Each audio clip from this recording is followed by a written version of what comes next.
Mi hermana no dudó. Su voz salió limpia, ensayada. Es solo para la familia. Me quedé ahí, con el teléfono pegado al oído, dándome cuenta de que acababan de desinvitarme del aniversario de mis padres, el mismo evento que yo ayudé a pagar. En una sola frase, dejé de ser hija y me convertí en una incomodidad. No discutí. No lloré. Sentí algo más frío acomodarse dentro de mí. Porque si ya no era familia, tampoco estaba obligada a nada. Y la decisión que tomé después, iba a desmoronar todo lo que ellos creían tener bajo control.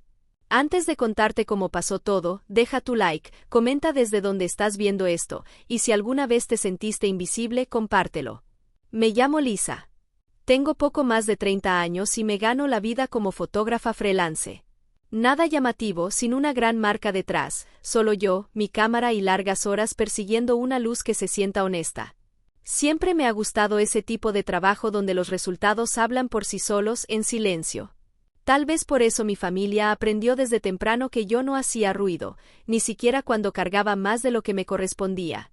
Desde afuera, mi familia parecía estable, respetable. De esas que los vecinos describen como muy unidas. Tarjetas navideñas en el refrigerador, fotos enmarcadas en los pasillos, sonrisas que sabían sostenerse el tiempo justo. Pero por dentro, los roles se definieron muy pronto. Mi hermana era de la que todos hablaban. Talentosa, carismática, el centro de cada historia. Mi hermano era el racional, el que siempre tenía una explicación para todo. Y luego estaba yo, la confiable, la callada, la que resolvía problemas sin pedir reconocimiento. El dinero era mi forma de ayudar. No porque alguien lo exigiera directamente, sino porque la necesidad siempre estaba ahí, implícita. Un mensaje sobre una reparación urgente. Facturas que se acumulaban. Solo es un mal momento. Yo enviaba dinero como otros envían disculpas, rápido, casi por instinto, sin esperar crédito. Cada transferencia se sentía como una prueba de que yo pertenecía. Como si mantener la base firme evitara que alguien cuestionara mi lugar en la familia. La gratitud llegaba en pequeñas dosis. Un gracias rápido, un nos salvaste, y luego el tema cambiaba. Nadie preguntaba cómo se sentía ser siempre la que llenaba los huecos. Nadie se preguntaba qué me costaba ser tan constante. Yo misma me convencí de que así funcionan las familias. Alguien tiene que ser el pilar. Cuando se acercaba el aniversario de mis padres, me enteré de lado. No por ellos. No por una invitación. Solo comentarios sueltos, fechas mencionadas, frases como todos estaremos juntos. Asumí que mi nombre estaba incluido como siempre. ¿Por qué no lo estaría? Había ayudado a pagar. Los había apoyado durante años. Era su hija. Esa suposición duró, hasta que dejó de ser verdad. Hasta que entendí que no formaba parte de la imagen que estaban celebrando. Y esa realización no llegó de golpe. Se fue filtrando despacio, como lo hace la verdad cuando lleva tiempo esperándote. Para cuando entendí lo que realmente estaba pasando, ya era demasiado tarde para fingir que todo era un malentendido. Las semanas previas al aniversario fueron extrañas. Nada dramático al inicio. Sin discusiones, sin explosiones, solo pequeñas peticiones, lo suficientemente seguidas como para que las sintiera antes de cuestionarlas. Un día, mi hermana me escribió. Casual, como siempre. Necesitaba ayuda para cubrir el viaje de un familiar. No es mucho, dijo. La cantidad no era absurda, pero tampoco era pequeña. Me quedé viendo el mensaje más tiempo de lo normal. Algo dentro de mí dudó. No porque no pudiera pagarlo, sino porque ya estaba cansada de fingir que esas ayudas eran temporales. Así que dije que no. Solo una palabra. Sin explicación. Sin disculpas. La respuesta llegó rápido. No fue enojo, fue decepción. De esa que busca doler en silencio. Me dijo que no esperaba eso de mí, que todos contaban con que todo saliera bien, que yo estaba generando estrés innecesario en un momento importante para nuestros padres. La culpa apareció por reflejo. Casi cedí. Casi. Pero no lo hice. Ahí fue cuando cambió todo. Las llamadas disminuyeron. Los mensajes se volvieron cortos. Cuando yo intentaba hablar, las conversaciones terminaban rápido, envueltas en una cortesía tan delgada que cortaba. Me dije que estaba imaginando cosas. Que las familias pasan por etapas. Que todos se ocupan. Pero el silencio tenía peso. Era constante. Intencional. Días después, por fin hice la pregunta que llevaba rondando. Llamé a mi hermana y mencioné directamente el aniversario. Le dije que quería confirmar detalles, fecha, lugar, cosas simples. Hubo una pausa. No fue señal perdida. No fue interferencia. Fue una pausa elegida. Y entonces lo dijo otra vez. Es solo para la familia. No levantó la voz. No explicó. Lo dijo como si fuera obvio. Como si me recordara algo que siempre debí saber. Miré mi mano mientras hablaba. Estaba apretando el teléfono con tanta fuerza que los nudillos se me pusieron blancos. Le pregunté qué quería decir. Otra pausa. Luego, algo más frío. Dijo que no era personal. Que el espacio era limitado. Que ya se habían tomado decisiones. Que mis padres querían algo sencillo. Dijo muchas cosas, sin decir la única que importaba. No estaba invitada. No fue un olvido. No fue un error. Fue una exclusión. Después de colgar, me quedé en el auto con el motor apagado, escuchando el ruido lejano de la calle. Empecé a repasar los últimos años. Cada transferencia. Cada conversación donde yo aseguraba que todo estaría bien. Cada vez que resolví algo para que nadie más tuviera que sentirse incómodo. Pensé en la lista de invitados. En la gente que sí iba a estar ahí. Amigos, conocidos, personas que nunca habían ayudado cuando más se necesitaba. Y entonces lo entendí completamente. Yo no estaba sosteniendo a una familia. Estaba financiando una versión de ella, en la que yo no hacía falta. No era una hija en esa imagen. Era un gasto. Útil. Silenciosa. Reemplazable. Y una vez que lo vi así de claro, ya no pude dejar de verlo. Lo que me rompió no fue la fiesta. Fue entender que no era un error. Era una decisión, y estaban completamente cómodos con ella. Esa noche, todo se quedó en silencio de una forma distinta. No era un silencio tranquilo. Era de esos que te hacen escuchar el refrigerador, el reloj, tu propia respiración como si no fuera tuya. No lloré. Eso me sorprendió. Seguí esperando que llegara algo, enojo, tristeza, ganas de explicarme. Pero no llegó. En su lugar, apareció una calma fría. Clara. Casi clínica. Me senté frente a mi escritorio y abrí la laptop, no para trabajar sino por costumbre. La pantalla brillaba frente a mí con fotos a medio editar, luz y sombra. Personas encuadradas con cuidado, de forma que podías entender quiénes eran sin que nadie tuviera que explicarlo. Y entonces lo entendí, yo había estado haciendo lo contrario en mi propia vida. Sobreexponiéndome para que otros pudieran sentirse cómodos dentro del encuadre. Cerré la laptop. Por primera vez en años, no pensé en lo que le debía a nadie. Pensé en cómo se sentiría salir del papel en el que me habían puesto. No de forma dramática, no con enojo, simplemente en silencio. La idea llegó clara, si para ellos yo no era familia, entonces no tenía que seguir actuando como si lo fuera. No necesitaba discutirlo. No necesitaba permiso para detenerme. Empaqué despacio. No como alguien que huye, como alguien que decide. Primero la cámara, el buen lente, un par de tarjetas de memoria. Ropa que se sintiera como yo, no como alguien que visita por compromiso. Puse todo sobre la cama y noté que mis manos no temblaban. Llamé a mi mejor amiga. Contestó al segundo timbrazo. Le dije que me iba de la ciudad. No expliqué por qué. No hacía falta. Me preguntó a dónde. París, respondí, sorprendiéndome de lo fácil que salió. No se rió. No cuestionó nada. Solo dijo que me ayudaba a reservar y que le mandara las fechas. Eso fue todo. Sin discursos, sin consejos. Solo apoyo. Más tarde, mientras cerraba la maleta, sentí que algo cambiaba. No estaba tomando distancia para castigar a nadie, estaba eligiendo espacio para poder escucharme otra vez. Y eso hacía toda la diferencia. A la mañana siguiente, en el aeropuerto, el mundo se sentía extrañamente neutral. Nadie me conocía. Nadie esperaba nada de mí. Subí al avión rodeada de extraños, y me sentí más ligera que en años. Mientras la ciudad se hacía pequeña por la ventana, no sentí que dejaba algo atrás. Sentí que por fin avanzaba hacia algo que había pospuesto demasiado tiempo. Esto no era venganza. Todavía no. Ni siquiera era rebeldía. Era el primer límite que ponía sin explicarme. Y una vez que tracé esa línea, supe que nada volvería a ser igual, porque la versión de mí que mantenía a todos cómodos a costa propia ya no encajaba. El fin de semana del aniversario llegó en silencio, para mí.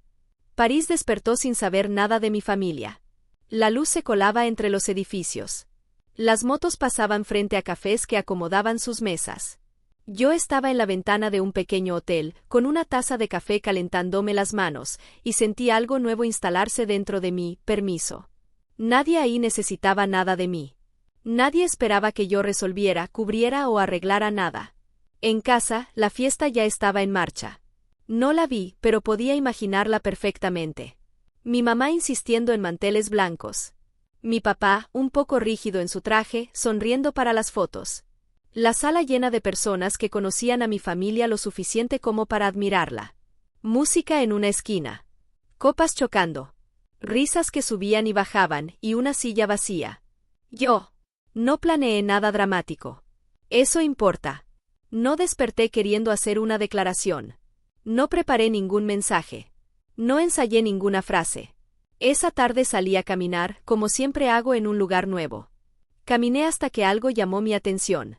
El río brillaba como metal bajo el sol. Parejas recargadas en la barandilla. Un músico afinando su instrumento. Levanté la cámara y seguí la luz cuadro por cuadro. No buscaba perfección. Buscaba verdad. Más tarde en el hotel, edité algunas fotos. Nada exagerado. Sin explicaciones. Sin referencias a casa. Solo imágenes de dónde estaba y cómo se sentía respirar ahí. Cuando las publiqué, escribí una sola línea, sobre perseguir momentos tranquilos y dejar que la alegría llegue a su tiempo. Eso fue todo. Dejé el teléfono y me fui a cenar sola. El restaurante era pequeño. Mesas juntas. El olor a pan y mantequilla en el aire. Comí despacio, escuchando conversaciones que no entendía, viendo a otros vivir sus propias historias sin cruzarse con la mía. Por primera vez, la soledad no se sentía como ausencia. Se sentía como espacio. Mientras tanto, en la fiesta, mi ausencia empezó a notarse. Primero de forma sutil. Un primo preguntando por mí. Un vecino mirando alrededor. Alguien suponiendo que llegaría tarde. Mi mamá sonreía, dando respuestas vagas. Está ocupada, cosas del trabajo, excusas que suenan bien, hasta que dejan de hacerlo.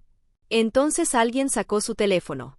Mis fotos llegaron al salón, sin contexto. París al atardecer. Café en una ventana. Luz perfecta. La pregunta no se dijo en voz alta al inicio. Pasó de persona en persona.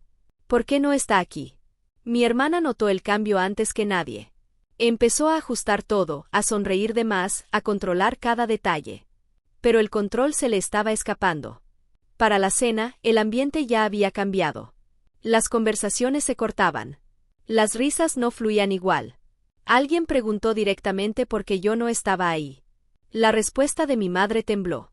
Intentó arreglarlo, pero ya se veían las grietas. Yo no sabía nada de eso. Caminaba de regreso al hotel cuando mi teléfono empezó a vibrar. Lo dejé sonar. Luego otra llamada. Y otra. Me detuve en la acera, viendo la pantalla encenderse. Casa. No sentí miedo. Sentí curiosidad.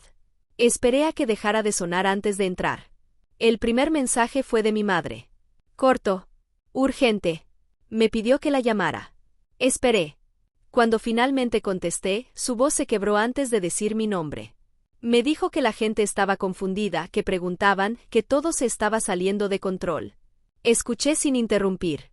Luego dijo que mi publicación había causado un problema, que la gente hablaba, que algunos se habían ido. Me preguntó por qué les hacía esto. Le pregunté, ¿qué había hecho exactamente? Silencio. Dijo que yo sabía a qué se refería. Que debía borrar la publicación. Que debía ayudarlos a arreglarlo. No levanté la voz. Solo dije que no había mencionado la fiesta. Ni a ellos. La gente reaccionaba a lo que veía, no a lo que yo dije. No tuvo respuesta. Colgó pidiéndome que pensara en la familia. Minutos después llamó mi hermana. Su tono era distinto. Más duro. Dijo que los había humillado. Que hice quedar mal a nuestros padres. Que era egoísta. Exigió que borrara la publicación. Le pregunté cuándo decidió que yo no era familia. Intentó interrumpirme. Dijo que estaba exagerando, que estaba siendo dramática, que así no se comportan los adultos. Esperé a que terminara. Y entonces lo dije tranquilo, claro. ¿Acaso nos conocemos? Se quedó en silencio. No un silencio de sorpresa, un silencio de exposición. De darse cuenta de que el guión que siempre funcionaba, ya no servía. Colgó sin responder. Luego llamó mi hermano. Y esta vez, su tono venía con estructura, me dijo que había exagerado algo que se podía manejar. Que debía haber hablado con ellos en privado. Empezó a hablar de imagen, de consecuencias, de profesionalismo. Dijo que mi publicación podía afectar a otras personas de formas que yo no había considerado. Le respondí que yo llevaba años considerándolos a ellos, con dinero, con paciencia, con silencio. Le dije que ya no iba a ser la solución de problemas que yo no había creado. Suspiró como siempre lo hace cuando cree que la razón debería ganar. Dijo que estaba sacando todo de proporción. Una hora después, publicó algo vago en redes sobre prioridades y lealtad. Pero los comentarios no fueron como él esperaba. La gente empezó a preguntar por qué no me habían invitado si yo había ayudado a pagar. Porque familia tenía condiciones. No respondió. Y ahí se acabaron las llamadas. Esa noche dormí con la ventana abierta. La ciudad seguía su ritmo, indiferente a la incomodidad de mi familia. A la mañana siguiente, la luz del sol dibujó una línea limpia sobre el piso. Me sentía descansada. No victoriosa, simplemente en paz. En casa, la fiesta se desmoronó rápido cuando empezaron las preguntas. La gente se fue sin decir mucho. La banda recogió antes de tiempo. Mis padres se quedaron con centros de mesa y pastel sin tocar. La versión de la noche que habían planeado no sobrevivió al contacto con la verdad. Yo no celebré. No seguí las actualizaciones. Dejé que la distancia hiciera el trabajo que yo había estado haciendo por todos durante años. Más tarde, mi teléfono volvió a vibrar. Era mi mamá. Esta vez su voz era más pequeña. Me pidió que regresara. Dijo que querían arreglar las cosas. Que querían volver a la normalidad. Y entendí algo. Normal siempre había significado que yo pagara y desapareciera. Le dije que no estaba enojada. Solo que ya no iba a seguir fingiendo. Le dije que estaba construyendo algo diferente ahora. Lloró. Yo no me moví. Cuando terminó la llamada, volví a la ventana. Los barcos avanzaban por el río, tranquilos, sin esfuerzo. Pensé en todas las veces que me quedé callada para mantener una paz que solo fluía en una dirección. La confrontación no fue ruidosa. No hubo gritos. No hubo escenas. Solo unas cuantas palabras honestas, y un silencio que logró lo que mis explicaciones nunca pudieron. Los días siguientes se sintieron ligeros. No fáciles, pero más livianos. El ruido empezó a desaparecer por sí solo. Menos mensajes. Menos llamadas. Lo que quedó fue un silencio que no me exigía nada. En casa, la historia se acomodó sola. No hubo rumores. No hubo drama. Solo hechos. No fui invitada. Había ayudado económicamente. Y las preguntas se respondieron solas. Los amigos de mis padres se volvieron distantes. Educados pero distintos. Las invitaciones dejaron de llegar. Las conversaciones se hicieron más cortas. La imagen que mi familia había construido ya no se sostenía sin esfuerzo, y nadie quiso seguir sosteniéndola. Mis padres volvieron a buscarme. Más suaves esta vez. Dijeron que querían empezar de nuevo. Pero no pidieron perdón. No reconocieron lo que hicieron. Solo querían que todo se sintiera familiar otra vez. Y yo entendí perfectamente lo que pedían. Familiar siempre había significado mi silencio y mi apoyo. No les di ninguno. Me quedé en París más tiempo del planeado. No para evitar a nadie, sino porque el trabajo empezó a encontrarme ahí. Una pequeña galería quiso ver más de mi trabajo. Un editor de revista me escribió: tus fotos se sienten honestas, como si no intentaran impresionar a nadie. Acepté proyectos. Respondí correos que hablaban de arte, no de obligaciones. Cuando pensaba en mi familia, ya no dolía. Se sentía lejano, como un papel que ya no me quedaba. No destruí nada. Solo salí de un patrón que me borraba. La paz no llegó con aplausos. Llegó en mañanas que eran mías, y en un trabajo que pedía visión, no sacrificio. Por primera vez, las consecuencias no eran algo que yo tenía que arreglar. No le gané a mi familia. No les quité nada. Simplemente dejé de hacerme pequeña para que ellos se sintieran cómodos. Ese fue el verdadero cambio. La familia no debería sentirse como una deuda que tienes que seguir pagando para pertenecer. Y los límites no son castigo. Son claridad. Si alguna vez te han excluido las mismas personas para las que siempre estuviste, quiero que sepas esto. Elegirte a ti no te hace cruel. Te hace honesto contigo mismo.